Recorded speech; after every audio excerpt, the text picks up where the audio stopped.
Hablaremos de copistas de la Edad Media. Ya nos imaginamos nosotros a la novela, nos situamos casi inevitablemente en la novela El nombre de la rosa, con sus monjes instalados allí, con los dolores que produce el copiar y el escribir. Entonces uno imagina todas las diferentes operaciones que eran anexas a la copia, la preparación de la tinta, la preparación del papel, que en realidad es más bien tardío el papel, ¿no? Antes se usaba pergamino,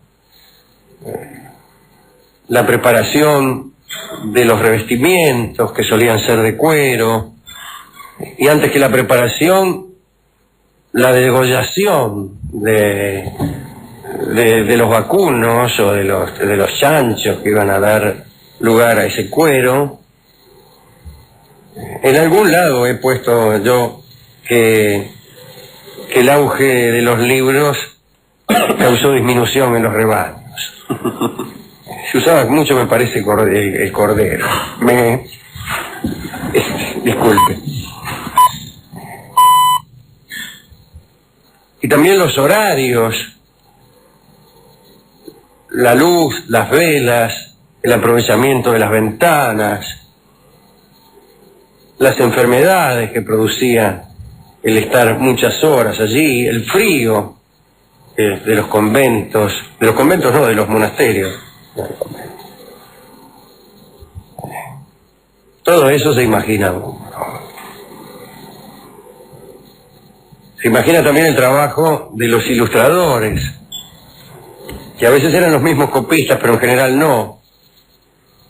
Había tipos que trabajaban en el miniado, de ahí viene miniatura, viene de plomo, hacían unas pinturas con plomo, en el trabajo de las letras con que empezaban los capítulos, que eran especialmente trabajadas, los tipos de letras que estuvieron, podríamos decir, de moda en distintas épocas, a punto tal que algunas de las cuales resulta muy difícil entender hoy día, porque tienen un diseño bastante ajeno a nuestra costumbre, que después de todo eso es lo que nos hace leer con rapidez.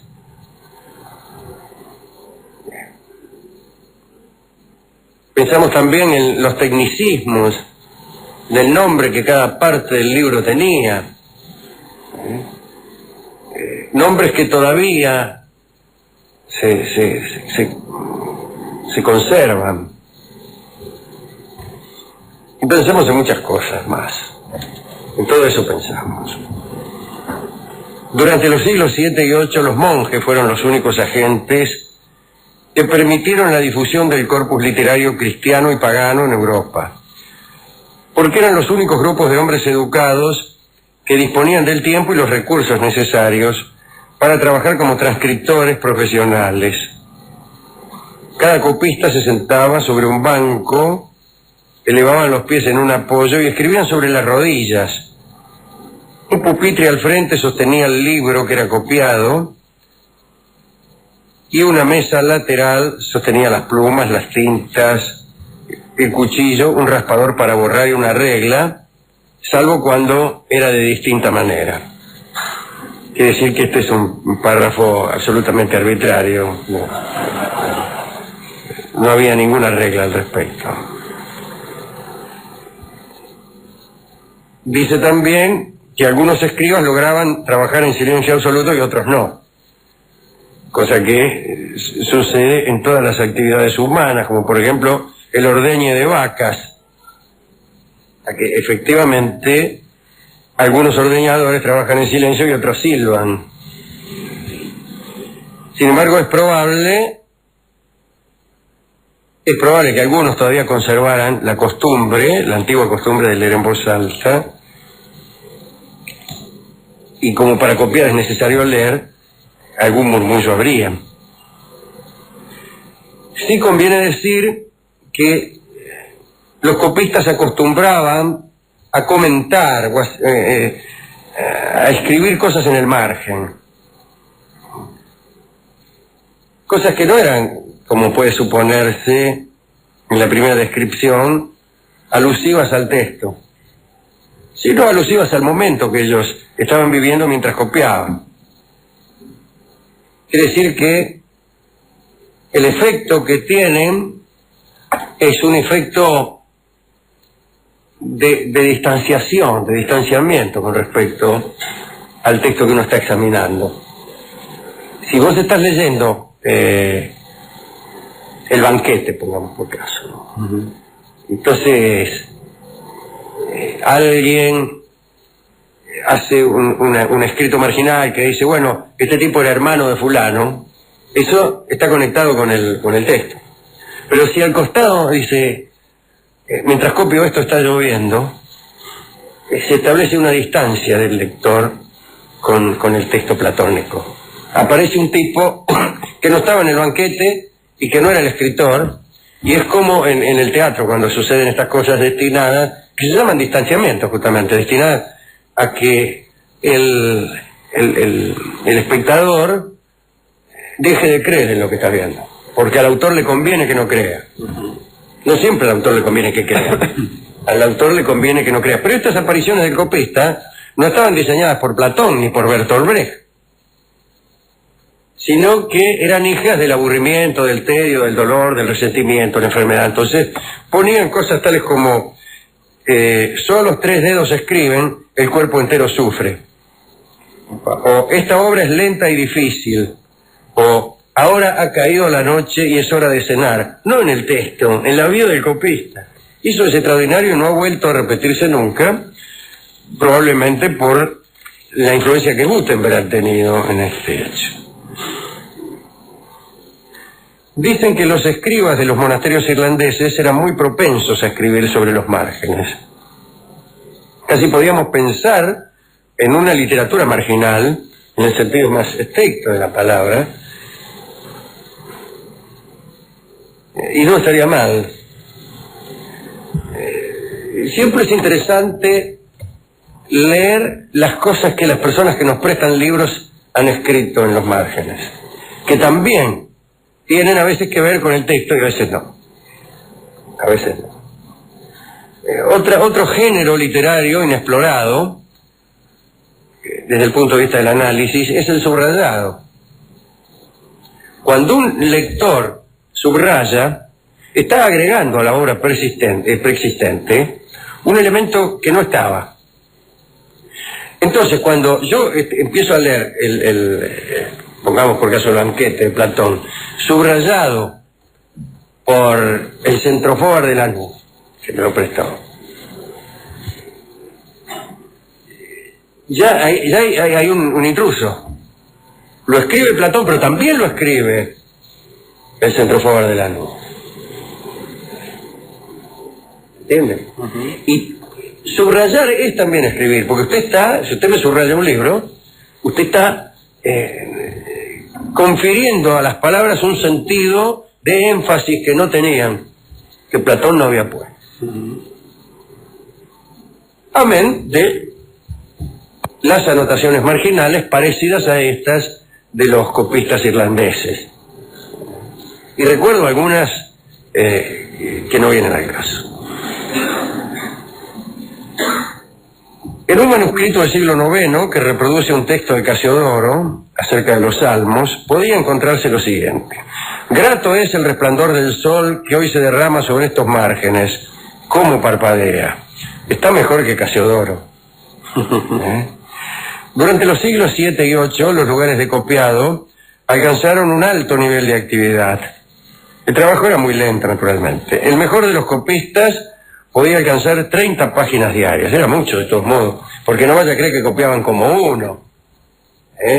Tenían esa letra que se ve en los manuscritos, letra con linda letra.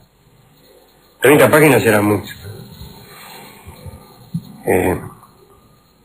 De todos modos, un scriptorium monástico necesitaba 2 años para producir una Biblia buena, y incluso trabajando varios tipos a la vez. Para acelerar el proceso, los libros naturalmente se desarmaban con el fin de que pudieran trabajar varios copistas simultáneamente. Se escribía con dos tipos de tinta. La negra, ¿qué tal?, conocida como atramentum, correspondía al texto común, y la tinta roja, ruber, se utilizaba para las anotaciones en los márgenes, no para las anotaciones en los márgenes que he dicho, sino para aquellas que estaban previstas por el autor. Cuando se terminaba la copia, el jefe de los escribas, por el autor o por el editor. Cuando se terminaba la copia, el jefe de los escribas reunía todos los textos, los ordenaba, los releía, los recopilaba y después entregaba el códice, que así se llama, lo que hoy conocemos como libro, agrupado con el fin de que se encuadernara con piel. Naturalmente, esta producción era escasísima. Ya sabemos que en los monasterios de la Edad Media no había muchos libros, ni en los monasterios ni en ninguna parte, ni en la Edad Antigua menos todavía. Algunas bibliotecas tenían, ponele, 33. ¿Cuántos libros tiene usted? 33. Lo importante del asunto es que los monjes eran vehículos y no creadores de la cultura. Los más instruidos y emprendedores se interesaban en traducciones, en la cronología y a lo sumo en la composición histórica, pero la idea que había, al menos hasta el siglo X, era que la etapa de exploración creadora, al menos de exploración creadora dentro del cristianismo, estaba cerrada. No podía concebirse la idea de otro San Agustín. Esta convicción se originó parcialmente en el... Un poco de agua. Discúlpeme, me he puesto la pluma en la boca. Esta convicción, la de que ya todo estaba dicho, se originó parcialmente en el sentimiento de que toda obra ya había sido ejecutada, pero también por un sentimiento de inferioridad que se tenía en la Edad Media respecto del mundo clásico, un mundo que ya había desaparecido y cuyas ruinas estaban presentes en cada día y que mostraban una enorme superioridad con respecto a la vida cotidiana de la Edad Media. Los monjes de los siglos VII y VIII creían que bajo los romanos la humanidad había poseído prácticamente la suma del conocimiento y que casi todo se había perdido después. Esa era la idea que tenía. Y entonces todo lo que podía hacerse era transmitir fielmente lo que se había preservado, y nada más. El propio San Agustín había asignado un papel humilde a la mente humana en la sociedad cristiana. Dice, cito a San Agustín, Roma ha hablado y el debate terminó.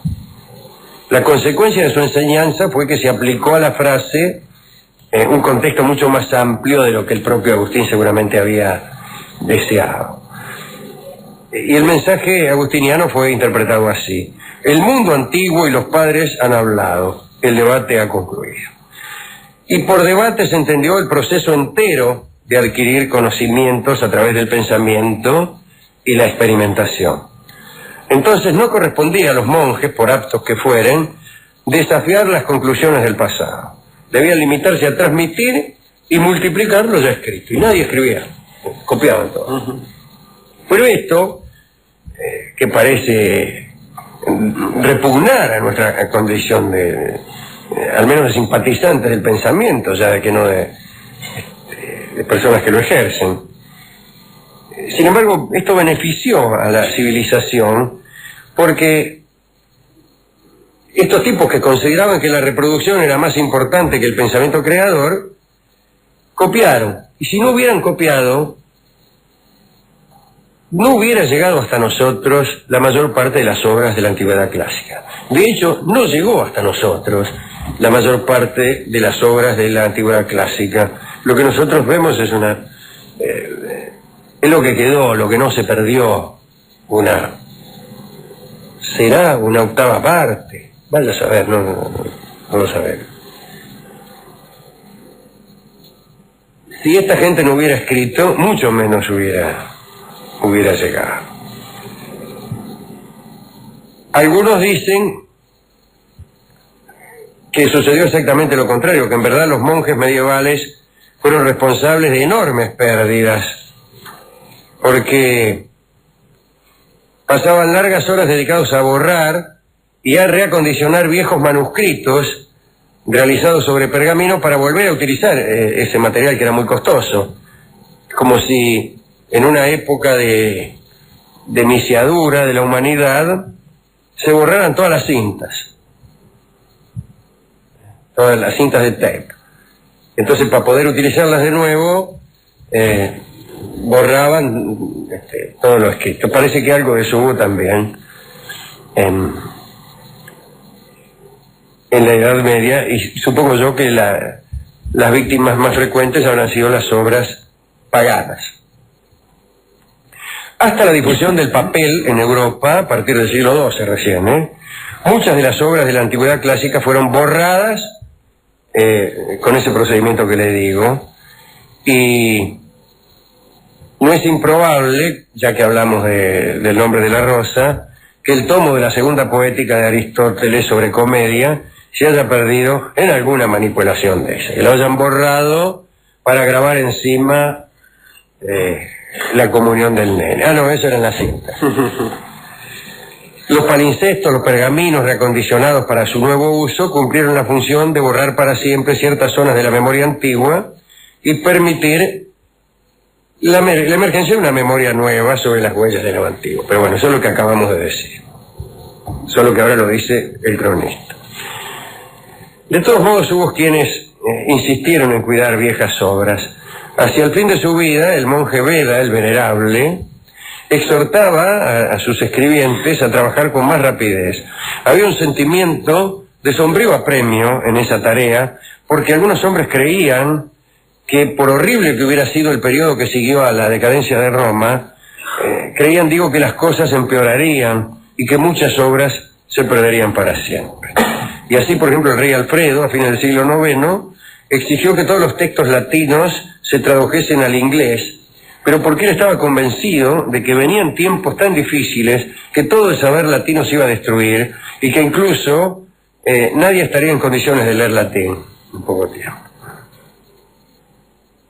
Bueno, digamos para terminar que la mayor parte de esa labor o gran parte de esa labor fue ejecutada en los grandes monasterios alemanes. El más importante fue el de Fulda. Allí se copiaron y se difundieron textos fundamentales para que vamos a abundar en adjetivos de la antigüedad clásica. Y después apareció Gutenberg, ¿no? Que vino y inventó, no la imprenta que ya la habían inventado los chinos, sino la imprenta de tipos móviles. ¿Cómo trabajaban los chinos? Bueno, los chinos agarraban una piedra, y esa piedra era una página. Entonces aparecía un tipo y se grababa toda la página. Y entonces sí, una vez que tenía la página, se la grababa con, qué sé yo, con un cincel, sí. Claro, una vez que ya tenías la piedra con la página, hacías todas las que querías. Ponele 2. O 5.000, no sé, no importa.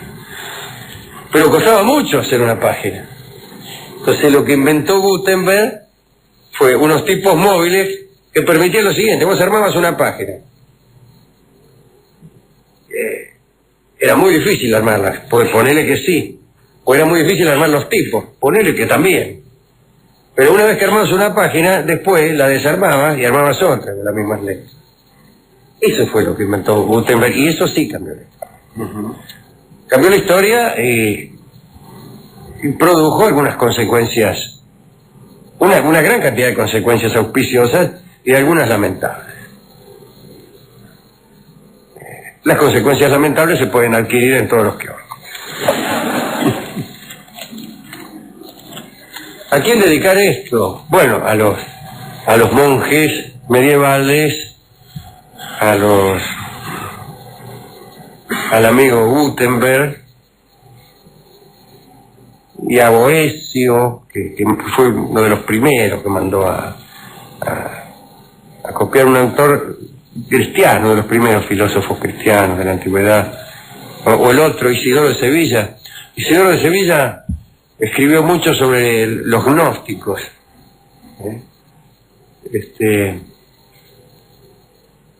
Bueno, a todos esos tipos. Y a nuestros amigos de la librería El Ventanal. Sí, el amigo Marcelo, que Claro. siempre nos envían cosas. A Humberto Eco, Alejandro. Humberto Eco, claro, que el amigo de la bella novela El Nombre de la Rosa y muchas otras cosas que nos han hecho felices durante largos momentos. Sí, sí, y ese terrible personaje que compone, ¿no? El ciego George, que es un personaje Que extraordinario. es Borges, según parece. Sí, Claro. así dicen.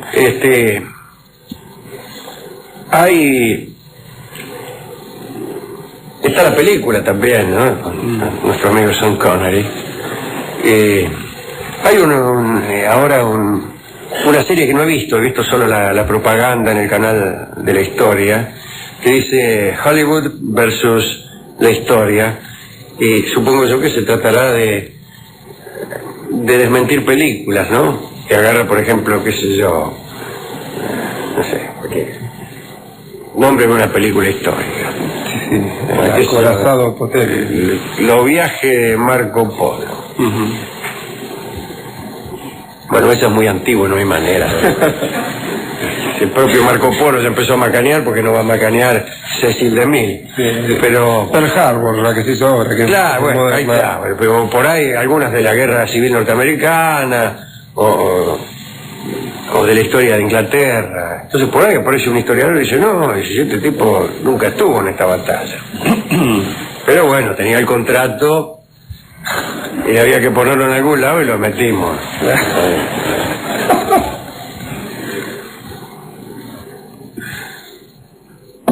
No sé por qué le decía esto. Por la película El Nombre de la Rosa, que, bueno, ya que le habíamos dedicado esto a Humberto Eco. Bueno, y nadie más. Hemos buscado tangos sobre copistas, sobre monjes copistas. Al pequeño, uy, qué lindo el cuento, el pequeño escribiente fiorentino. En el pibe aquel que escribía. Que es terrible escribir, ¿eh? Es terrible escribir. Es una sensación horrorosa. Bueno, no importa. Hemos pedido tangos de copistas, no había. No había, no sé ninguno. Ay, pero no me lo quisieron dar. Está papel picado. Ese es un lindo tango. Está Corazón de Papel, pero ya lo pasamos. Está... Bueno, no importa. No hay muchos tampoco. Vamos a escuchar aquellas cartas. ¿Qué tiene que ver con la escritura? ¿Qué tiene que ver con el acto trabajoso? De andar a pie con la pluma mientras vuela el pensamiento, como decía alguien por ahí, ¿no? A punto que uno cuando termina un periodo se olvida lo que ya venía pensando. Se nota cuando uno dicta, además. Hay prosa que es dictada, evidentemente. Pero lo que conviene hacer es dictar y después mirar. Como hacía Stevenson, que decía que él miraba la hoja después de escribirla y la miraba así, para ver si todas las palabras apuntaban para el mismo lado. Y esto que parece un chiste es verdad, porque uno a veces escribe y algunas palabras parecen escritas en rojo. Parecen subrayadas por el centrofogar de Lanús. Una última digresión acerca de este asunto del subrayado ajeno, que es que a veces nos resulta inexplicable y eso nos encaja y nos demora en la lectura. Uno lee, por ejemplo, y aquella hora de la tarde tan misteriosa, pero al mismo tiempo, y el tipo subraya al mismo tiempo. ¿Por qué? Entonces va a la página anterior a ver. Se perdió uno, ¿no? Claro, pierde media hora uno en eso. Deberían prohibir subrayar. ¿Cómo hace uno para leer en voz alta cosas que están subrayadas? Supongamos que este pequeño texto que uso yo para ayudarme estuviera subrayado. ¿Cómo hace uno para leerlo subrayado? ¿Que lo dice más fuerte? Vamos a hacer la prueba. Por ejemplo, durante los siglos 7 y 8 los monjes fueron los únicos agentes, etc. Supongamos que estuviera subrayada la palabra monjes, que sería lo lógico. Durante los siglos 6 y 7, mejor dicho, durante los siglos 7 y 8, los monjes fueron los únicos agentes que permitieron, entre comillas, ¿cómo se lee entre comillas? Que no me venga usted a hacer ese gesto que hacen ahora las personas, como si el habla no fuera suficiente instrumento. Es difícil de leer el encruzado, Claro. Yo tengo una manera, pero también es lo mismo que esto, no. Yo tengo un amigo que cada vez que quiere decir algo que está entre comillas, pone la boca para el costado. Por ejemplo, dice, era un hombre que decía ser un intelectual. Intelectual entre comillas. Entonces, con un intelectual, pone la boca así para el costado. Se las daba de intelectual. Pero es lo mismo que hacer este gesto con el dedo. Así que, ¿cómo se lee por radio? No sé, hay modo de resaltar así una palabra, digamos, sin que sea como esto que decía usted, ¿no? Diciéndola más fuerte. Contextuarla adecuadamente. Claro. Hacer innecesario el énfasis de la mano, de la boca o de la ceja. Eso está bien, porque no es muy trabajo. Bueno, vamos a escuchar aquellas cartas, sí, déjense de bromar. Adelante, canta don Carlos Gardel. Dale, vamos.